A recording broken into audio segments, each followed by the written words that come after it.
Hello and welcome to JK Civil Services. My dear friends, we have completed the lectures regarding the primary and the secondary data. My dear friends, in this very lecture, we are going to discuss about the fourth line of your syllabus, that is the tabulation and compilation of data.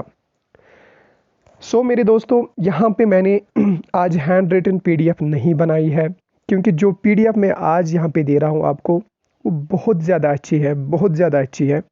मेरी hand writing से 1000 lakhs times बहुत ज़्यादा अच्छी है, और यहाँ पे आपको सब कुछ समझ आने वाला है। दोस्तों, ये मत समझना कि उमर सर ने यहाँ पे अब फास्ट जाने लगा है, अब बुक्स का फ़ोटो ले रहा है। दोस्तों, वैसा बिल्कुल भी नहीं है। बस ये एक टॉपिक है जो मैं आपको यहाँ से पढ़ाऊँगा, बाकी जितने भी सारे टॉपिक्स हैं वो मैं हैंड रिटन ही पढ़ाऊँगा। इसका भी एक ख़ास मकसद ये था, वो इसलिए क्योंकि आपका सिलेबस जल्दी से जल्दी ख़त्म हो जाए। अगर मैं इसको लिखने बैठता और बहुत सारे पॉइंट्स ऐड कर लेता जो आपके एग्ज़ाम के लिए नेसेसरी नहीं है, इससे हमारा टाइम भी ज़ाया होता, और दूसरी बात हमारा सिलेबस भी अधूरा ही रहता। सो आपके लिए और आपकी सेटिस्फैक्शन के लिए कि हमारा सिलेबस भी ख़त्म हो गया, तो इसीलिए हमने यहाँ पे आज बिल्कुल यहाँ पे हैंड रिटन जो ऑलरेडी मेड नोट्स थे उन पे आपको पढ़ाने की कोशिश करेंगे। So my dear friends, let's get started.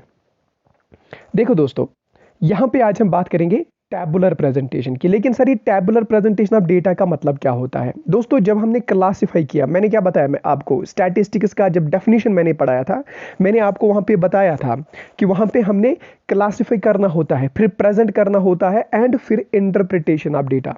First is collection of data. पहले हम डेटा को कलेक्ट करते हैं, फिर इसके बाद इसको क्लासिफाई करते हैं, फिर इसके बाद इसको प्रेजेंट करते हैं दोस्तों, और फिर इसके बाद इंटरप्रेट करते हैं। दोस्तों, हमने कलेक्शन भी किया डेटा, वो हमने पढ़ा। हमने क्लासिफिकेशन, जो आज इस बार आपके सिलेबस में बिल्कुल भी नहीं है, लेकिन मौका मिला तो पढ़ाएंगे, क्लासिफिकेशन ऑफ डेटा, और इसके बाद अब प्रेजेंटेशन ऑफ डेटा। दोस्तों, क्लासिफिकेशन के बाद यही प्रॉब्लम आ रही थी कि अब ये लोगों को कैसे अट्रैक्टिव बने, कैसे क्लियर बने, कैसे लोग इसको वन गो में अंडरस्टैंड करें या एनालाइज करें। तो उसके लिए ज़रूरी है इस डेटा को प्रेजेंट करना।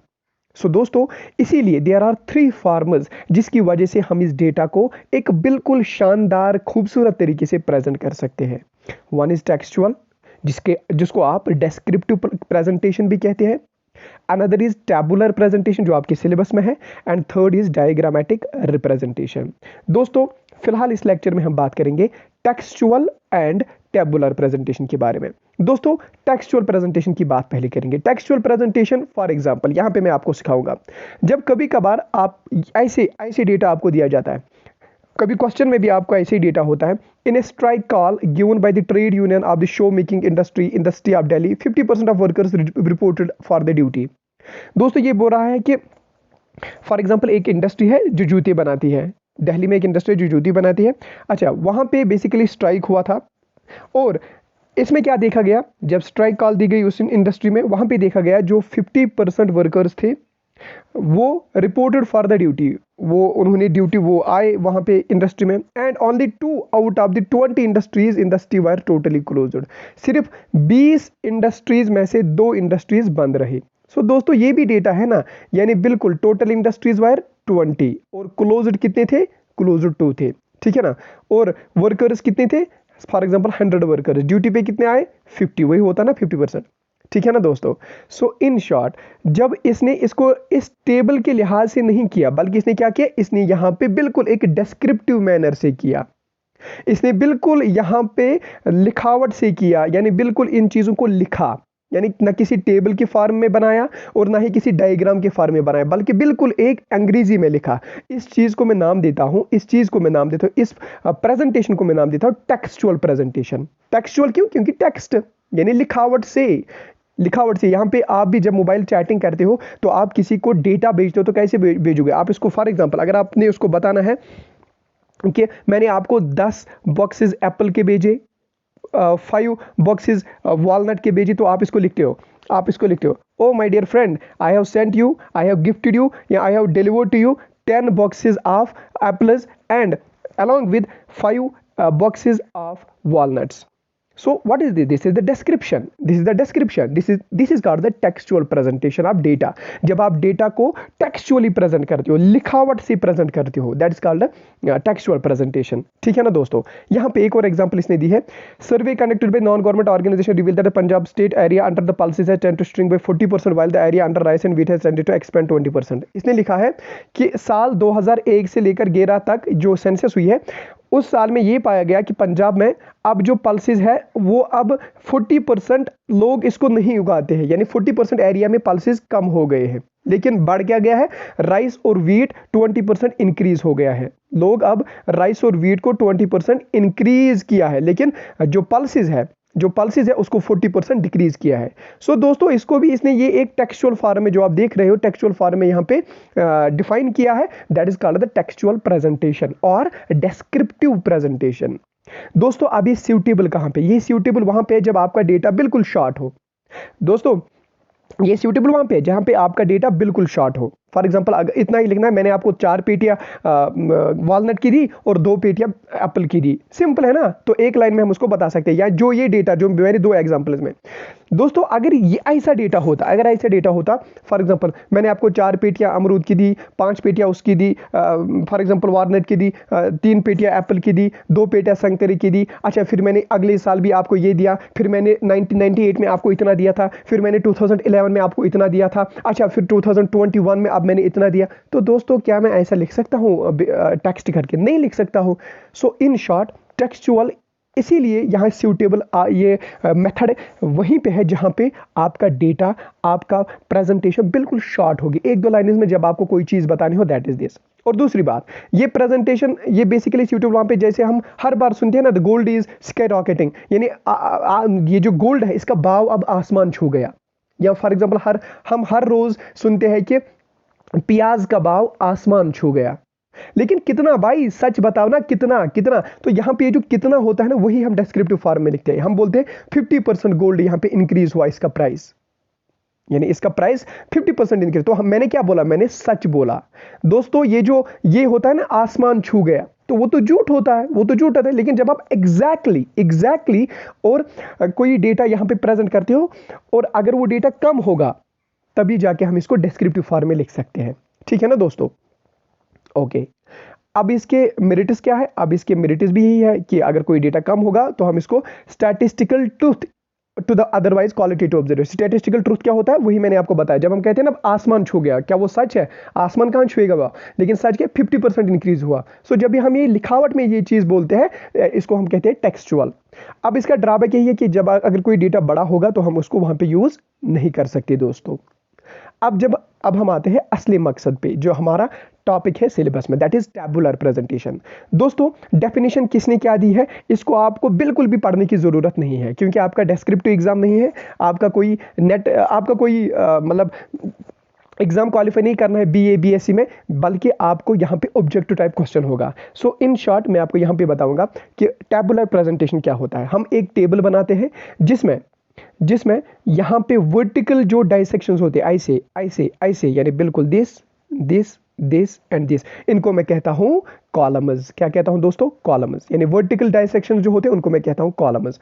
और जो हॉरिजॉन्टल डाइसेक्शन होते हैं, ऐसे दोस्तों, ऐसे, ये ना, दिस इज हॉरिजॉन्टल। कितने हॉरिजॉन्टल है? 4, 1 2 3 और 4। इनको मैं कहता हूँ रोज दोस्तों। क्या कहता हूँ? Rows. So vertical dissection is column and horizontal dissection is rows. इसमें कितने कॉलम और कितने वर्टिकल है? देखो यहाँ पे मैं बताऊंगा दोस्तों, 1 2 3, 1 2 3 and 4 आर द रोज, लेकिन 1 and 2 are just the columns. ठीक है ना दोस्तों? ओके, अब हमने मोस्ट इंपॉर्टेंट टॉपिक पढ़ना है इसमें, that is component of the table. दोस्तों अगर एग्जाम में कुछ आए ना आए, लेकिन ये वाला क्वेश्चन जरूर आने वाला है एग्जाम में दोस्तों, कंपोनेंट ऑफ टेबल। आप मान के चलिए कि अगर टेबुलेशन में कोई क्वेश्चन आया तो इसी में आएगा, कंपोनेंट ऑफ टेबल में। दोस्तों टेबल में बहुत सारे कंपोनेंट्स होते हैं। पहला होता है टेबल नंबर।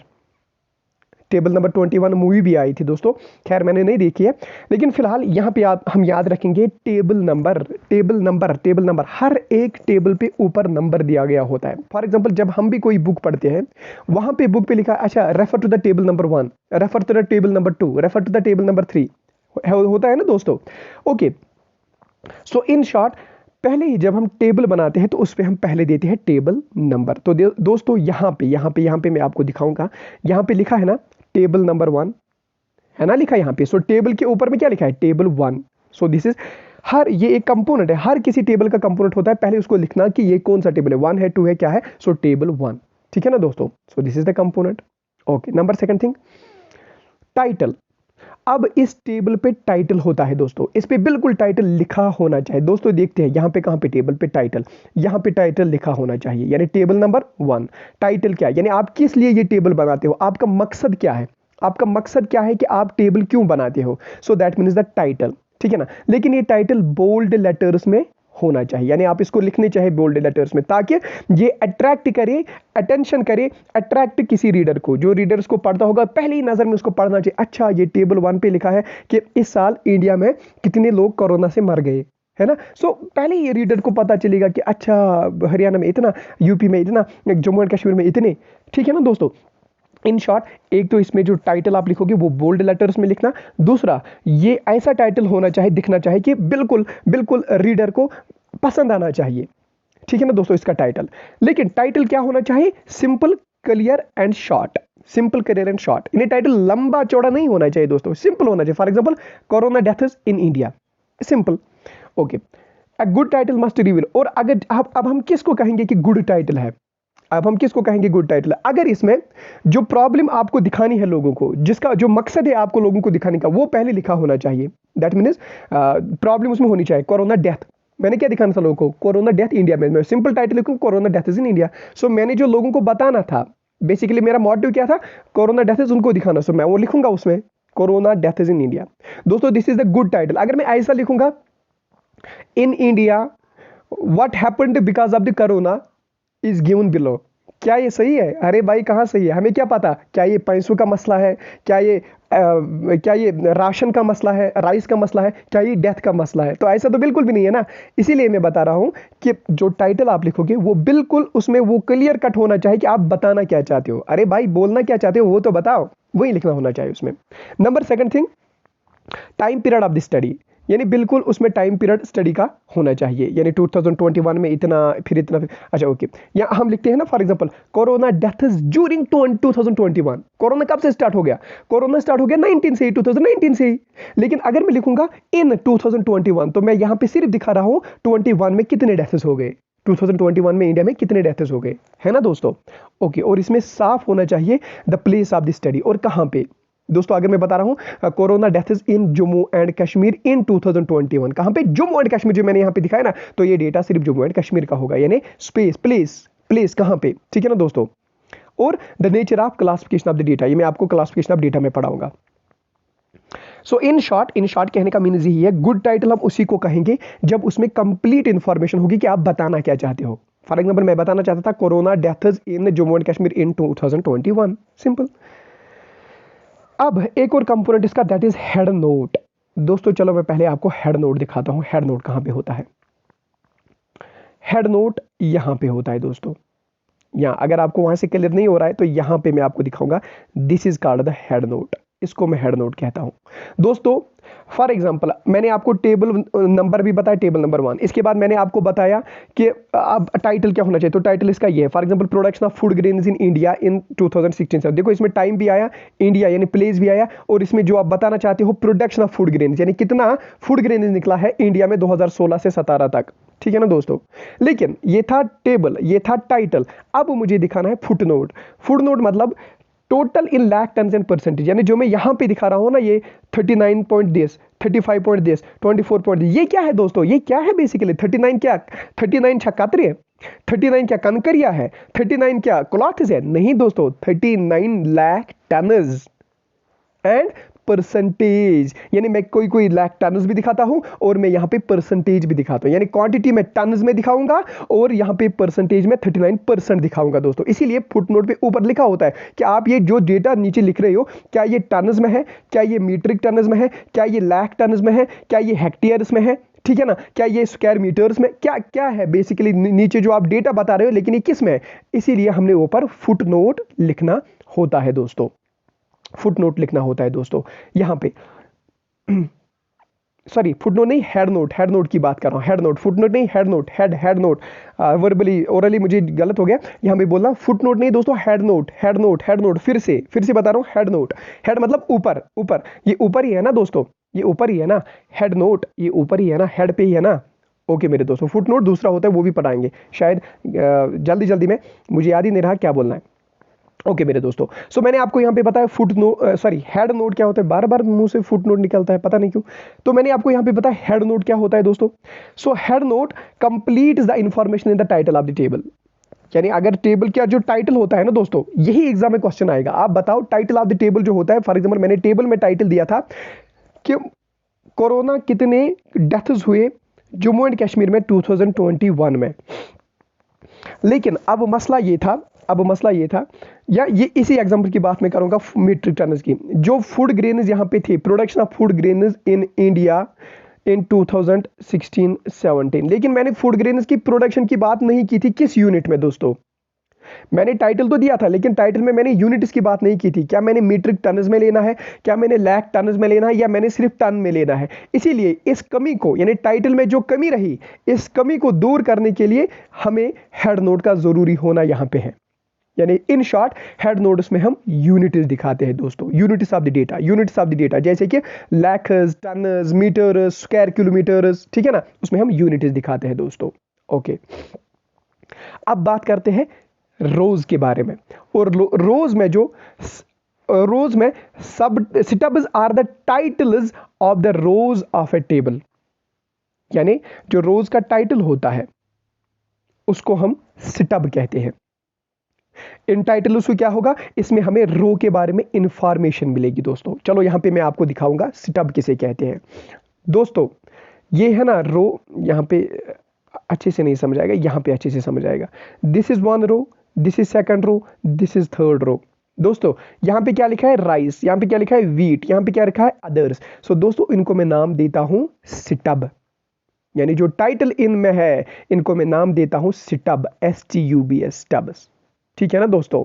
ओके, यानी जो रो में इंफॉर्मेशन है, जो रो में यहां पे इंफॉर्मेशन जिस टाइटल से है उसको मैं नाम देता हूं सिटब दोस्तों। इसी तरह से कैप्शन क्या होता है, कैप्शन होता है जब कॉलम में इंफॉर्मेशन किस टाइटल से है।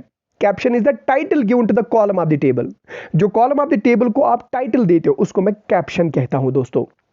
देखो देखो यहां पे कैप्शन कहां पे दोस्तों, दिस इज फूड ग्रेन, ये एक कॉलम है, this is second column, this is second column, food grain and production, food grain and production, this is first column and this is second column. लेकिन दोस्तों अब मेरे दोस्त कंफ्यूज होंगे, बोलेंगे सर यहाँ पे तो 3 कॉलम है, यहाँ पे एक कॉलम ये, एक कॉलम ये, एक कॉलम ये, हो गए 3 कॉलम। लेकिन मेरे दोस्त ऐसा बिल्कुल भी नहीं, यहाँ पे 2 ही कॉलम है, बेसिकली बड़े 2 ही कॉलम है, फूड ग्रेन और प्रोडक्शन, लेकिन इसके 2 सब कैप्शंस है, ठीक है ना दोस्तों। इसके 2 सब टाइटल्स है, एक है टोटल क्वांटिटी और दूसरा है percentage of the total food grain, ठीक है ना दोस्तों। और इन्हीं को मैं नाम देता हूं कैप्शन, यानी food grain and production is your caption. चलो दोस्तों, चलो यहां पे आते हैं फिर से कैप्शन। अब क्या लिखा है इसने कैप्शन में, अ कैप्शन में हैव सब हेडर्स, जो मैंने अभी आपको बताया इसके सब हेडर्स हो सकते हैं, यानी ऊपर लिखा था प्रोडक्शन के 2 सब हेडर्स, ठीक है ना। When information content is divided in more than 1 class, for example caption of student में है बॉयज एंड गर्ल्स। दोस्तों ऐसे जैसे मैंने आपको यहां पे बताया कि इसके सब हेडर्स क्या है, प्रोडक्शन के सब हेड है टोटल क्वांटिटी,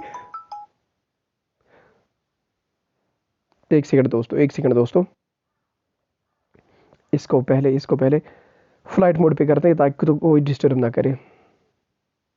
ओके, तो मैंने क्या बताया, मैंने बताया जो प्रोडक्शन है दोस्तों, प्रोडक्शन के सब हेडर्स है, प्रोडक्शन इज ए कैप्शन, लेकिन इसके सब हेडर्स है टोटल क्वांटिटी और परसेंटेज, ठीक है ना दोस्तों।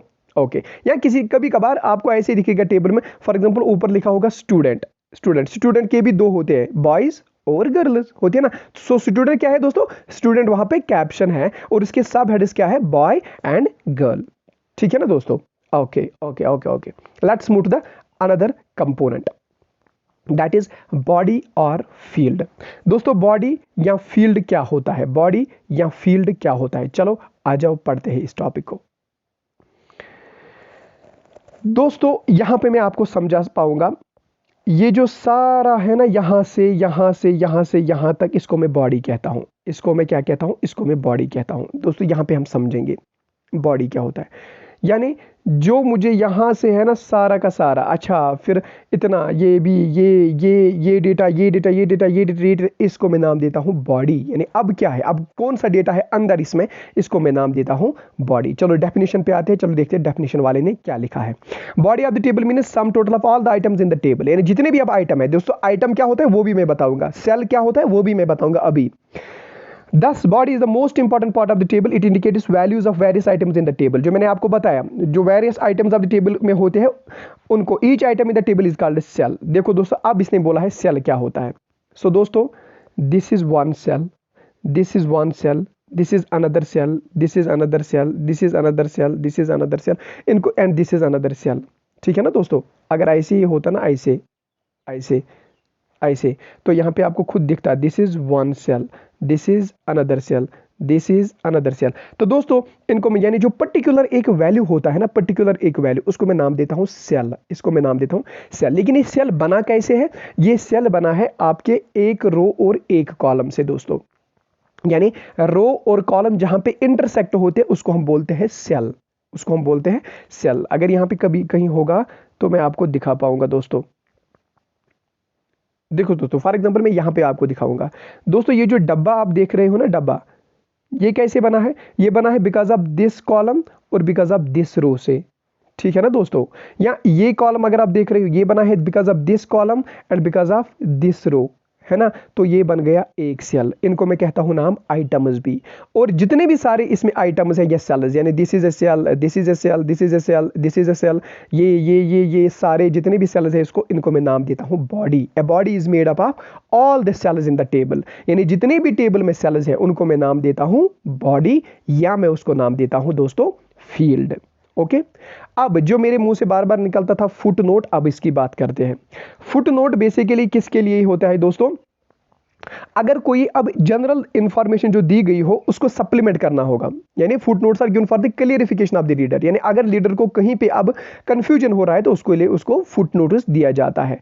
दोस्तों यहां पे आप देख रहे हैं फुट नोट, यहां पे लिखा होता है this is the foot note, यहां पे फुट नोट लिखा होता है। ठीक है ना दोस्तों, फॉर एग्जांपल इस फुट नोट में देखो हम क्या बोलते हैं।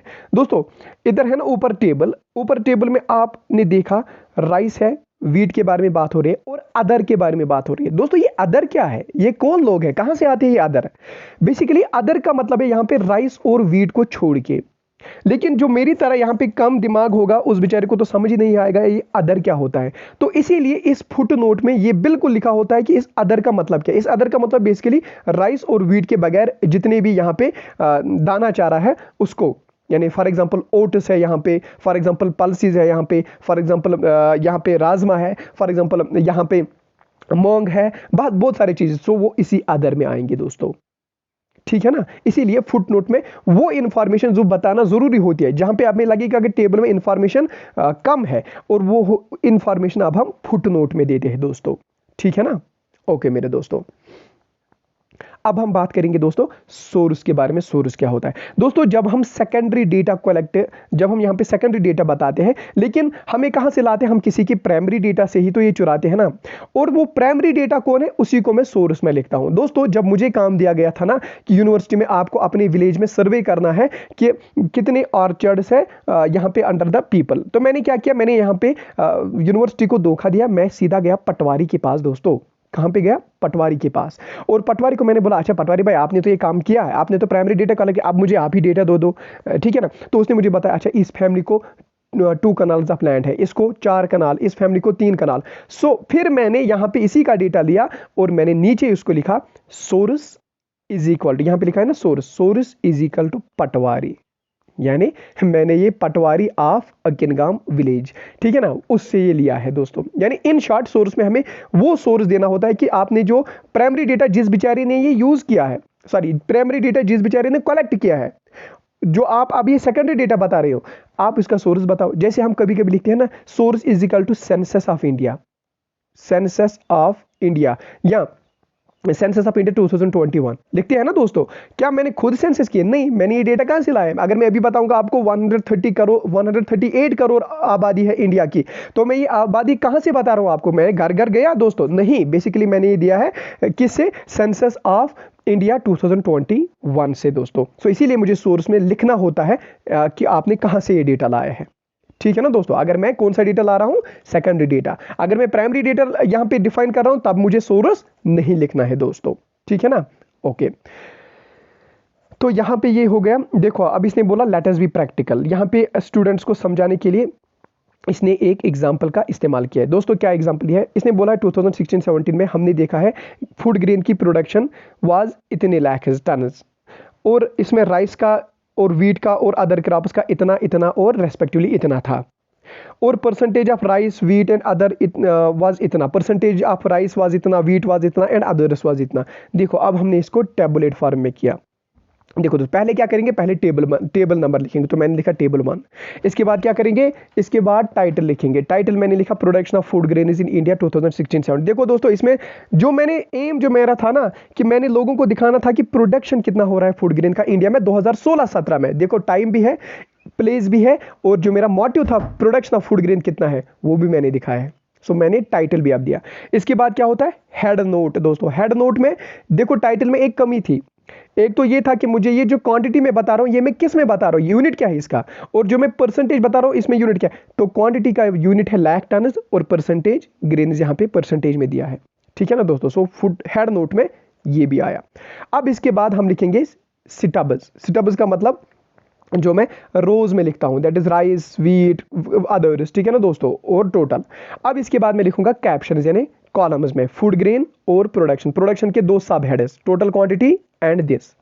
अब मैं अलग अलग सेल्स बनाऊंगा, राइस का इतना और इसका इतना परसेंटेज, वीट का इतना क्वांटिटी इतनी परसेंटेज, अदर का इतना क्वांटिटी इतनी परसेंटेज, ठीक है ना दोस्तों। सो मैं अब इसको टोटल करूंगा दोस्तों। ये टोटल क्यों करना होती है? जरूरी होता है। अभी हम पढ़ेंगे ना qualities of a good table. Good table किसे कहेंगे? जिसमें टोटल भी किया होता है, वो हम अभी पढ़ेंगे दोस्तों।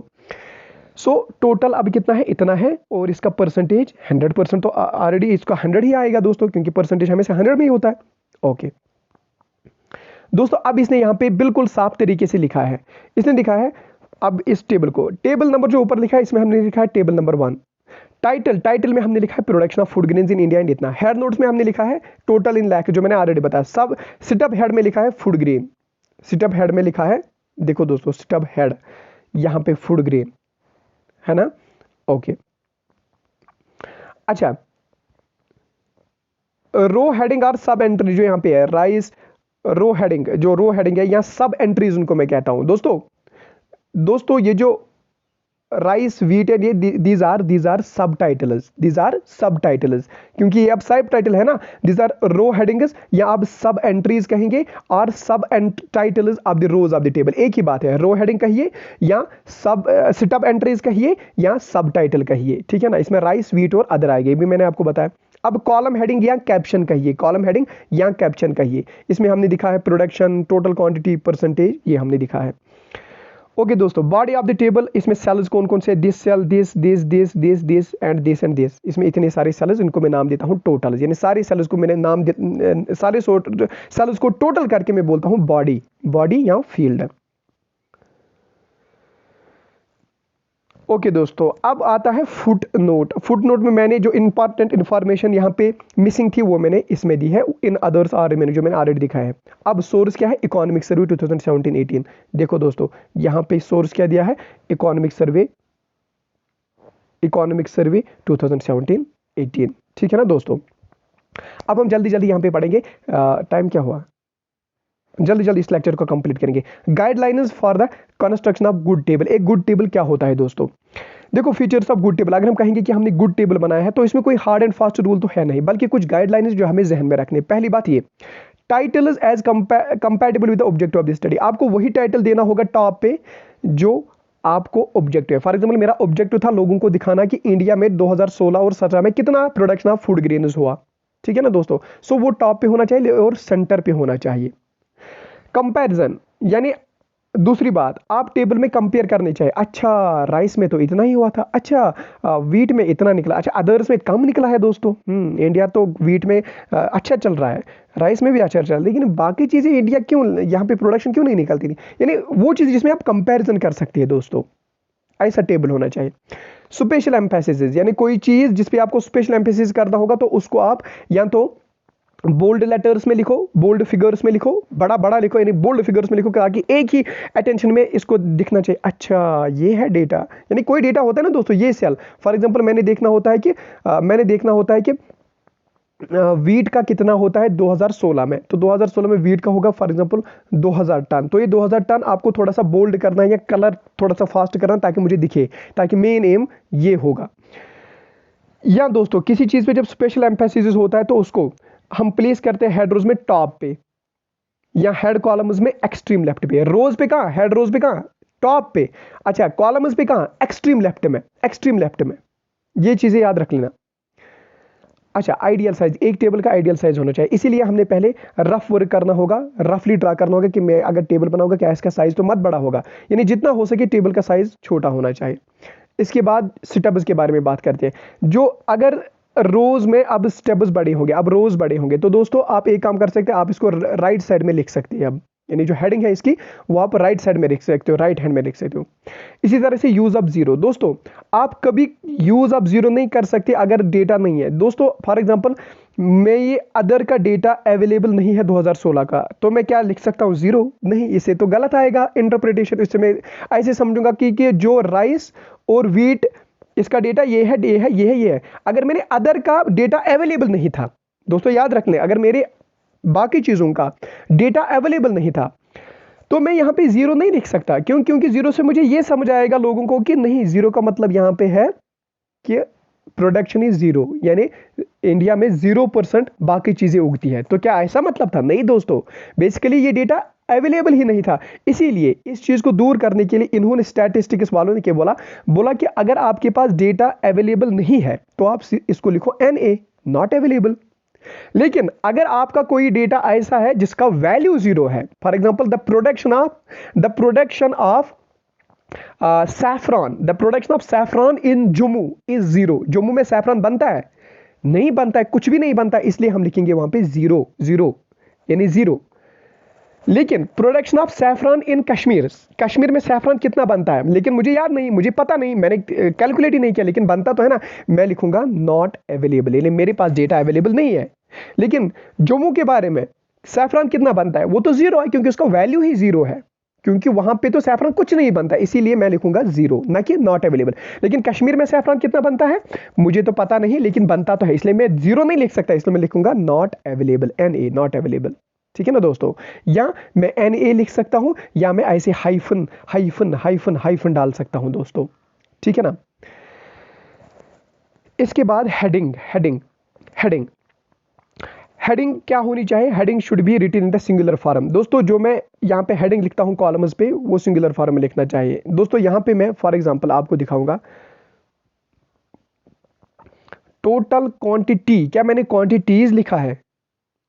फूड ग्रेन, क्या मैंने फूड ग्रेन्स लिखा है, नहीं दोस्तों, इन चीजों का याद रखो। फूड ग्रेन प्रोडक्शंस नहीं लिखा है, मैंने सिंपल सिंगुलर लिखा है दोस्तों, सिंगुलर। यानी जो भी आप हेडिंग लिखोगे ना वो सिंगुलर लिखना दोस्तों, कभी प्लूरल नहीं लिखना, ठीक है ना। ओके मेरे दोस्तों, ये चीजें याद रख लेना, ये चीजें याद रख लेना कि सिंगुलर लिखना, प्लूरल नहीं लिखना दोस्तों। ओके ओके मेरे दोस्त, इसी तरह से एब्रीवेशन का भी यूज नहीं करना। फॉर एग्जांपल अगर आपको कभी लिखना होगा गवर्नमेंट्स मॉनेटरी पॉलिसी, तो आप GOVTMP नहीं लिख सकते दोस्तों, या कभी कभी आप लिखते हैं डिटो, DITTO डिटो, तो ऐसा भी नहीं लिख सकते, यानी एब्रीवेशन आपको बिल्कुल भी नहीं लिखना है दोस्तों, ठीक है ना। ओके, फुटनोट, अगर आप कोई चीज फुटनोट में आप लिखते हो तो इसको ऊपर से स्टार, उस चीज को वहां पे स्टार होना चाहिए। देखो दोस्तों यहाँ पे मैं आपको फुटनोट्स के बारे में, अगर फुटनोट में फॉर एग्जांपल यहाँ पे है ना फुटनोट, अगर मैंने कोई लिखा हैगा कि कुछ लिखा होगा तो यहाँ पे मैंने उस चीज़ का स्टार बनाना होगा कि मैंने डायरेक्शन देनी होती है वहाँ पे कि मैं फुटनोट किसके बारे में यूज़ करता हूँ। ठीक है ना दोस्तों। ओके, अब है यूनिट्स। यूनिट्स दोस्तों, अगर ज़्यादा यूनिट्स होंगे, फॉर एग्जांपल आपको लिखने होंगे 1000 टन्स, तो आप क्या करोगे, आप करोगे TH टन, 1000 टन, या आप ऐसे लिखोगे 1000 हेक्टेयर 000 हेक्टेयर, 1000 हेक्टेयर, या 1000 टन 000 टन्स, यही होता है 1000 टन। ठीक है ना, तो ऐसे लिखो, आपको ऐसे नहीं लिखना है THOUSAND 1000 TONNES टन, ऐसा नहीं लिखना है, ऐसे लिखना है 1 is 10 is 100 sorry 1 is 10 is 100 टन, ऐसे 1 is 10 is 100 हेक्टेयर। ठीक है ना दोस्तों, 100 is हेक्टेयर। ओके, इसी तरह से अब हम टोटल की बात करेंगे, यानी अगर गुड टेबल वही माना जाता है जब हम इसको हर रो के नीचे फिर यानी बिल्कुल रो के नीचे हम बिल्कुल टोटल लिखेंगे और ग्रैंड टोटल करेंगे आइटम्स का। ठीक है ना। ओके, इसके बाद percentage and ratio, percentage figure should be provided in the table, यानी बिल्कुल परसेंटेज या रेशो वैशो होना चाहिए। इसके बाद एक्सटेंट ऑफ द अप्रोक्सीमेशन, यानी कभी कभी आपको अप्रोक्सीमेशन पे भी यूज़ कर, देखो दोस्तों इसका मतलब क्या होता है, जैसे हम राउंड ऑफ करते हैं ना, राउंड ऑफ, उसे यही मतलब होता है। देखो यहाँ पे if some appropriate figures have been used in the table, the extent of approximation must be noted, this may be indicated at the top of the table as a part of head note और at the foot of the table as a footnote. इसको फिर मैंने head note में लिखना होता है और foot note में लिखना होता है। इसी तरह source of data, source of data, आपने डेटा कहाँ से लाया ये मैंने ऑलरेडी डिस्कस किया है। Size of column uniform and symmetrical होनी चाहिए दोस्तों, ये नहीं कि एक कॉलम बड़ा एक कॉलम छोटा, नहीं, यूनिफॉर्म होना चाहिए, सिमेट्रिकल होना चाहिए। Ruling of columns may have divided into different sections according to the similarities of the data। देखो दोस्तों, जो डिफरेंट सेक्शन के कॉलम्स होंगे वो फॉर एग्जांपल जब सिमिलैरिटी ऑफ डेटा होगा ना, सिमिलैरिटी ऑफ डेटा वहां पे कॉलम्स को हम डिवाइड कर सकते हैं in different sections according to the similarities of the data.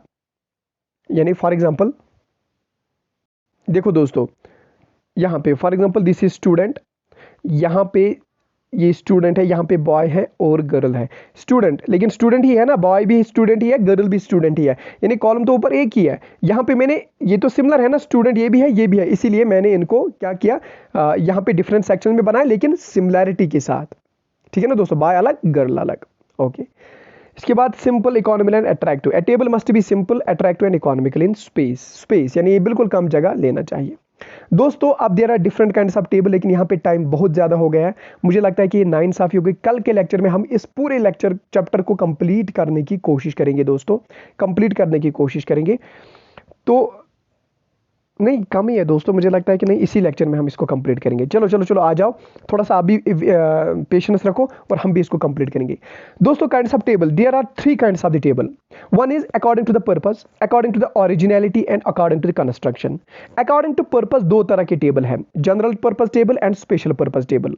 दोस्तों देखो, पहले हम इसी के बारे में बात करेंगे, किसके बारे में, purpose, according to the purpose. देखो दोस्तों, जनरल पर्पस टेबल वो टेबल होता है जिसे हम रेफरेंस टेबल भी कहते हैं, या जिसमें वो टेबल जिसमें सिर्फ डेटा बैंक होगा। दोस्तों देखो इसका मतलब क्या है, for example census report of India, हर साल हर 10 साल के बाद सेंसस रिपोर्ट निकलता है ना। फॉर एग्जांपल 2011 में इतना इंडिया की पॉपुलेशन थी, इसमें जम्मू एंड कश्मीर की इतनी, मध्य प्रदेश की इतनी, हिमाचल की इतनी, यानी हर किसी इंसान के लिए है। This is for the general purpose, ये थोड़ी ना किसी एक पर्सन के लिए इंपॉर्टेंट है, ये हर किसी पर्सन के लिए इंपॉर्टेंट है ना, इंडिया के लिए, इंडिया की गवर्नमेंट ऑर्गेनाइजेशन के लिए भी, एनजीओज के लिए भी, जो यहाँ पे लोग रहते हैं उनके लिए भी। ठीक है ना। सो दीज आर उनको मैं नाम, जिस टेबल में ऐसी इंफॉर्मेशन होगी जो सबके लिए ज़रूरत हो, ठीक है ना, उनको मैं नाम देता हूँ रेफरेंस टेबल्स, या उनको मैं नाम देता हूँ जनरल पर्पज टेबल। ठीक है ना दोस्तों। ओके, अब इसके अपोजिट में स्पेशल पर्पस टेबल। दोस्तों स्पेशल पर्पस टेबल को मैं समरी टेबल भी नाम देता हूं। देखो स्पेशल टेबल पर्पस क्या होता है, टेबल जो किसी पर्पस से बनाया जाता है, दोस्तों, जिसमें कोई, ये स्मॉल टेबल्स होते हैं और जिसमें कोई प्रॉब्लम जो आपकी अंडर कंसिडरेशन प्रॉब्लम हो, उसी के बारे में आप ये टेबल बनाओगे। ठीक है ना दोस्तों। लेकिन ये टेबल इस तरह से प्रेजेंट होना चाहिए in the form of result of the analysis. For example आपने बहुत सारा यहाँ पे लिया, बहुत सारा लिया, लेकिन फिर आपने निचोड़ के लास्ट में एक सिंपल सा टेबल बनाया, उसी को मैं कहूँगा स्पेशल पर्पस टेबल, या उसी को मैं नाम दूंगा समरी टेबल्स भी। क्यों? क्योंकि मैंने यहाँ पे इस डेटा को अब निचोड़ा है और सिंपल फॉर्म में, शॉर्ट फॉर्म में एक टेबल बना, इसीलिए मैं इसको नाम देता हूँ समरी टेबल। देखो दोस्तों फॉर एग्जाम्पल क्या होता है। फॉर एग्जाम्पल दोस्तों, अगर मुझे यहाँ पे दिखाना होगा कि मेरे गाँव में यहाँ पे कितने एप्पल प्लांट्स है, एप्पल के आर्चर्ड है, कितने फॉर एग्जाम्पल पैडी उगता है, और क्या एप्पल फिर पैडी और क्या उगता है कश्मीर में, फॉर एग्जाम्पल एप्पल पैडी और वीट, ये मैंने दिखाना है दोस्तों। ठीक है, कब? In the year 2020। ठीक है ना दोस्तों। सो ये स्पेशल पर्पस टेबल में अपने गांव के लिए यूज करिए, पूरी इंडिया के लिए नहीं, ये मैं अपने गांव के लिए यूज करता हूं, ताकि मैं देखूंगा मेरे गांव के लोगों को मैं बताऊंगा नहीं हम कम एप्पल बनाते हैं, या हम कम पैडी बनाते हैं, या हम कम वीट बनाते हैं। तो ये स्पेशल पर्पस टेबल में क्या करूंगा, मैं निचोड़ के, यानी सारा डेटा जब मैं एक गाँव से, अपने गाँव से लाऊंगा, तो मैं उसको निचोड़ के यहाँ पे बोलूंगा अच्छा 20% एप्पल के अंडर जमीन है, अच्छा फिर 30% वीट पैडी के अंडर जमीन है, फिर यहाँ पे 50% वीट के अंडर जमीन है। तो मैंने ये सिंपल सा एक टेबल बनाया है, एक समरी सा टेबल बनाया है, बस 2 ही कॉलम जिसमें बने, यहाँ पे ये, यहाँ पे ये, यहाँ पे ये। ठीक है ना दोस्तों। सो इसको मैं नाम देता हूँ स्पेशल पर्पस टेबल या समरी टेबल, क्योंकि मैंने निचोड़ के, यानी पूरे गांव में पहले जाके, फिर उसके बाद मैंने उसको परसेंटेज किया, फिर मैंने सिंपल परसेंटेज ही यहाँ पे टेबल में डाला, दैट मीन्स समरी टेबल।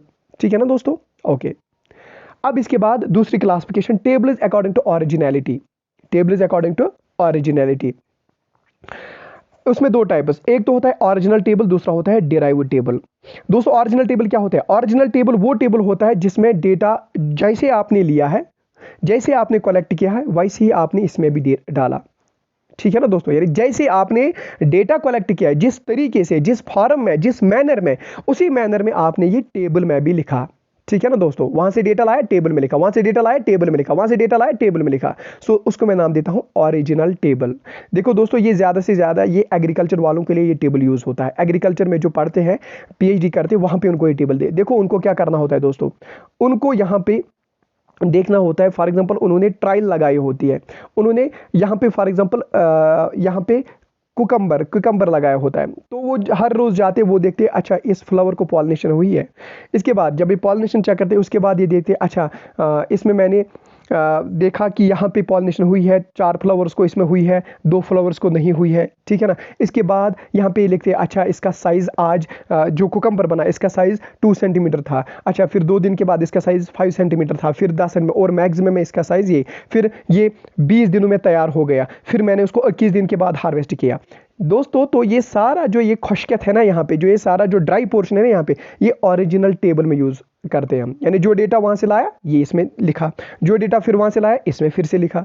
ठीक है ना दोस्तों, उसको मैं कहूंगा ओरिजिनल टेबल। इसी के अपोजिट में डिराइव्ड टेबल।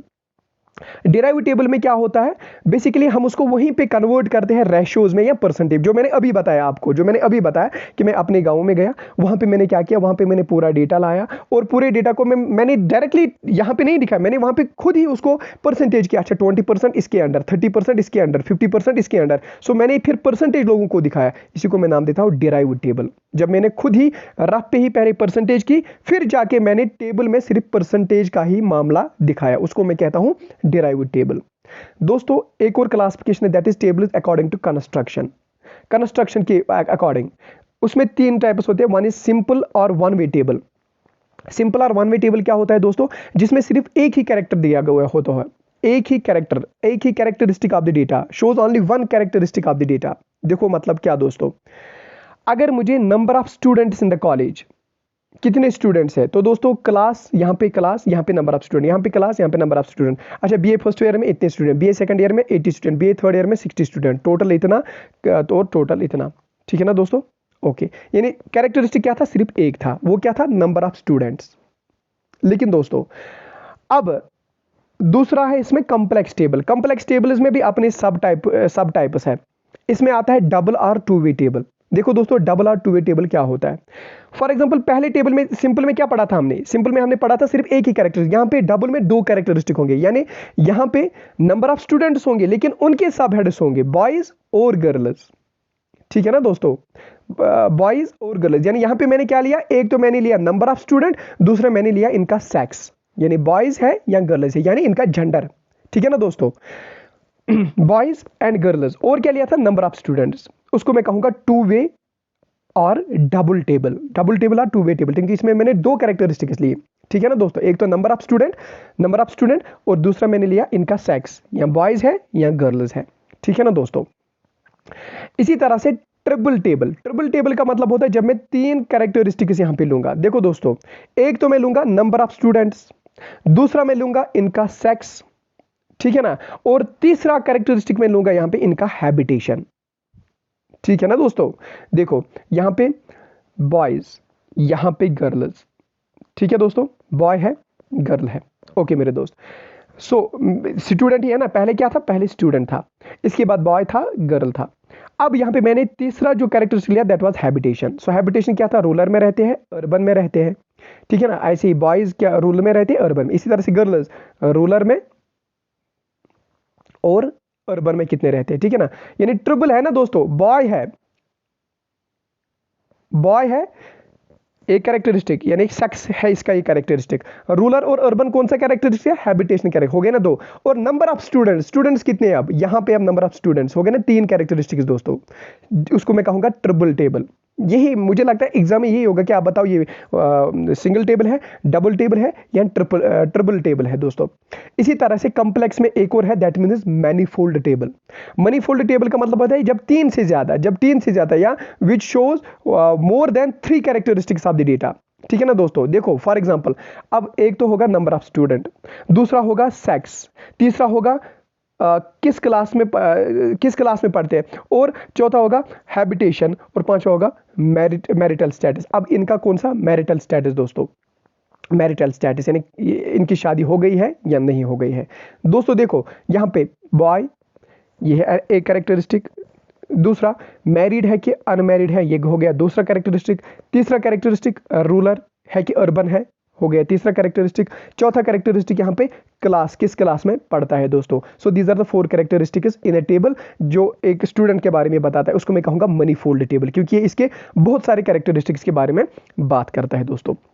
सो दोस्तों ये था आज का टॉपिक, जो बिल्कुल सबसे इजी टॉपिक स्टैटिस्टिक्स में, सबसे इजी टॉपिक स्टैटिस्टिक्स में दोस्तों। इसमें कोई हार्ड एंड फास्ट रूल है, बिल्कुल सिंपल टॉपिक था आज का टॉपिक। माय डियर फ्रेंड्स, मुझे लगता है कि आपको पसंद आ गया होगा ये टॉपिक।